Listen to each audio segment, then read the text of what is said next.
Parlons de choix, parlons de fiançailles, parlons de mariage. Aujourd'hui, nous avons le sujet « J'aime mon partenaire, mais je le trompe souvent ».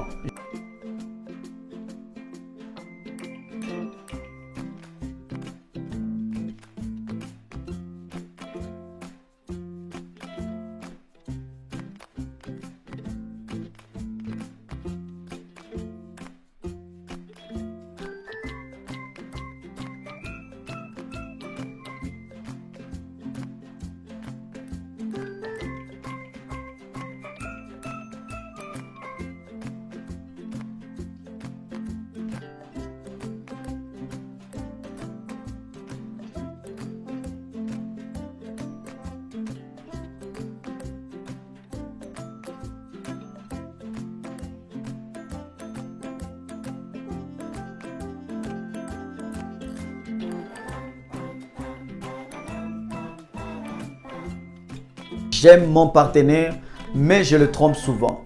Est-ce que c'est un déficit de troubles d'attachement ou bien un traumatisme d'enfance non résolu? Plusieurs personnes se posent cette question. J'aime mon partenaire, mais pourquoi je le trompe souvent? L'infidélité aujourd'hui, c'est plus proche de nous que nous l'imaginons. Quand je parle de l'infidélité, je ne parle pas seulement de l'infidélité au niveau de la sexualité. Il y a plusieurs types d'infidélité. Il y a l'infidélité émotionnelle. Lorsque vous êtes avec votre partenaire, mais vous lui trompez à cause d'un sentiment quelconque. Il y a aussi ce qu'on appelle l'infidélité virtuelle. C'est lorsque vous êtes avec un partenaire, mais vous avez des amis sur les réseaux sociaux. Que vous avez des amis sur Facebook ou bien vous avez des amis sur Instagram avec qui vous êtes en train de partager des paroles d'amour et de fois pire encore, on s'échange des photos et on s'échange aussi de vidéos nues dans la douche. C'est ce qu'on appelle l'infidélité virtuelle. Alors, plusieurs personnes sont victimes de l'infidélité virtuelle et l'infidélité émotionnelle. Pendant qu'on attend seulement à une infidélité sexuelle, ce n'est pas tout le monde qui pense à être infidèle au niveau de la sexualité. Mais au niveau émotionnel et au niveau virtuel, il y a plusieurs personnes qui sont déjà allées à la frontière. Plusieurs personnes qui ont une fois essayé d'aller à la frontière pour voir ce qui se passe à l'extérieur. Cette vidéo ne nous encourage pas à continuer dans l'infidélité. Au contraire, cette vidéo vient faire appel à la conscience, afin que nous puissions tous nous asseoir et réfléchir. Qu'est-ce que nous pouvons faire pour bâtir notre relation dans la confiance et dans l'amour? L'infidélité, c'est une manque de respect dans l'engagement. Peu importe là où vous aviez promis votre partenaire que vous l'aimez. Peu importe le temps, peu importe la place, que ce soit dans la famille, que ce soit dans l'église, que ce soit devant le pasteur ou que ce soit en privé. C'est déjà une parole que vous aviez promis d'aimer votre partenaire, peu importe le temps et peu importe les circonstances. Lorsque vous ne tenez pas vos paroles, alors c'est un acte déloyal. C'est une trahison dans l'amour. Alors plusieurs personnes sont victimes aujourd'hui d'être dans une relation alors que le partenaire est en train de lui tromper. Mais la plus grande question qu'on se pose chaque jour, mais j'aime mon partenaire et pourquoi je le trompe souvent? Alors 3 raisons pourquoi on trompe souvent notre partenaire. La première raison, c'est à cause de l'auto-exploration. L'auto-exploration veut dire la découverte de soi-même. Il n'y a rien à voir avec la sexualité. C'est juste un sentiment, un feelings. Vous avez besoin d'être aimé. Vous avez besoin d'être apprécié encore. Vous avez besoin qu'on vous dise que vous êtes une belle créature. Vous avez besoin qu'on vous le répète encore. Comment est-ce que vous paraissez jolie depuis ce matin?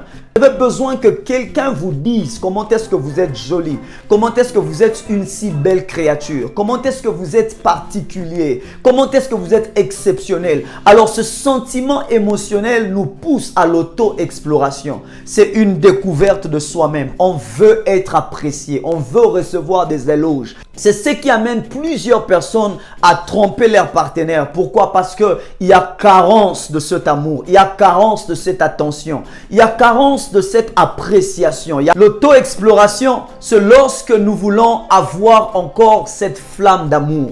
La flamme que nous avions rencontrée, la flamme que nous avions embrassée, la flamme d'amour que nous avions embrassée encore le premier jour. Même la Bible est en train de nous mentionner le premier amour. Il y a plusieurs personnes qui se bat pour être aimé. Il y a plusieurs personnes qui font des efforts pour être aimées, mais peu sont ceux-là qui maintiennent l'amour. Peu sont ceux-là qui travaillent afin que leur amour soit bâti.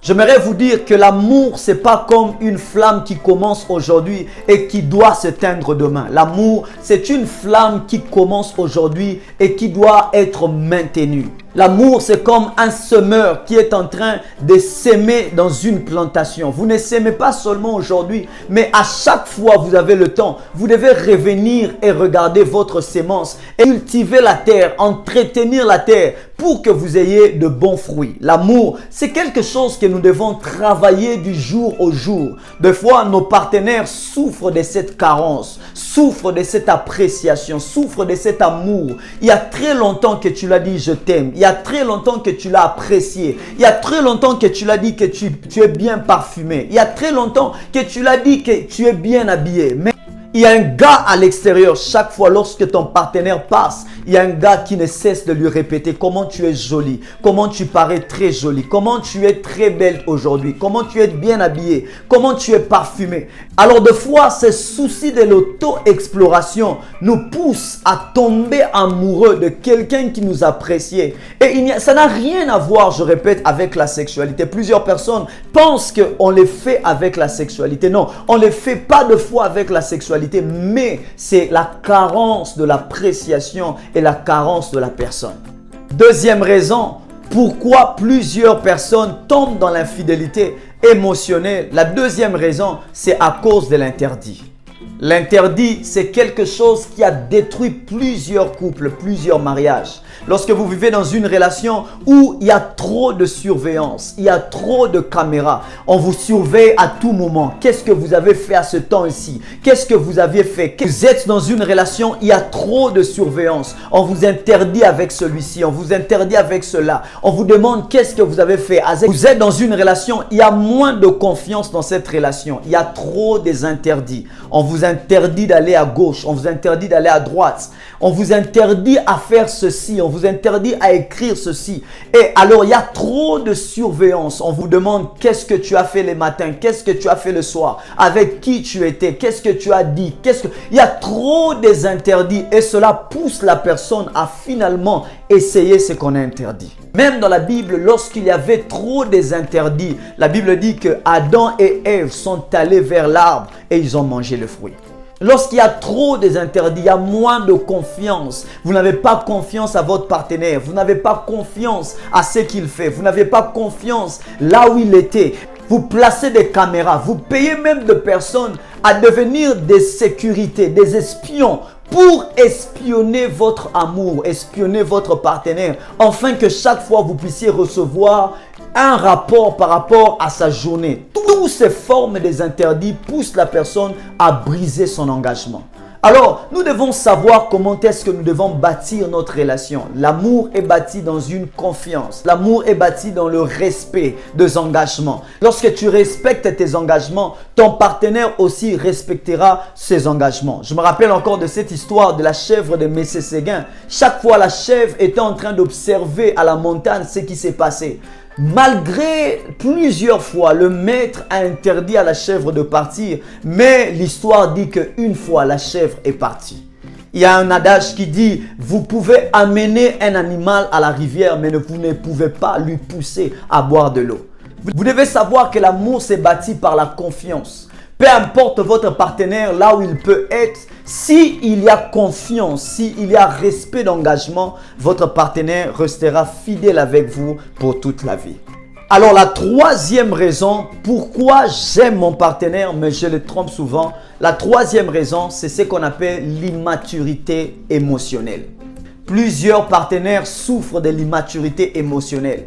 Ils n'ont pas la capacité de se contenir devant un sexe opposé. Ils n'ont pas la capacité de dire non lorsqu'ils sont dragués. Ce sont des gens qui vacillent de gauche à droite. Ils ne savent pas réellement ce qu'ils veulent. Ce sont des gens qui sont dans l'amour, mais à chaque fois lorsque quelque chose vient de l'extérieur, à chaque fois lorsqu'il y a de cadeaux, lorsqu'il y a l'amour, lorsqu'il y a un sentiment à l'extérieur, ces gens qui souffrent de l'immaturité émotionnelle sont prêts à tromper leurs relations pour satisfaire leurs émotions. Le mariage n'appartient pas pour ceux qui sont immatures. Le mariage appartient pour ceux qui sont matures, de gens qui doivent tenir à leurs paroles, tenir à leurs décisions. C'est pour cela, dans l'amour, on n'aime pas à cause de sentiments. On aime à cause de la décision. Même dans les mariages, il y aura plusieurs choses que vous allez rencontrer, mais ce n'est pas vos sentiments qui vont faire asseoir votre mariage, mais c'est votre décision. C'est la décision d'aimer, peu importe le temps, peu importe les circonstances. C'est pour cela même dans l'église, on est en train de vous dire que vous puissiez répéter cette parole jusqu'à la mort nous sépare. Pourquoi? Parce que le mariage, ce n'est pas basé sur les sentiments. Le mariage est basé sur une décision. Vous avez décidé d'aimer quelqu'un, même dans la maladie, même dans des moments difficiles, malgré tout ce que vous pouvez avoir, vous avez décidé d'aimer quelqu'un. N'est-ce pas, on dit que le goût et la couleur ne se discutent pas. Un homme qui est immature émotionnel, c'est un homme qui peut apprécier d'autres femmes à l'extérieur que sa femme.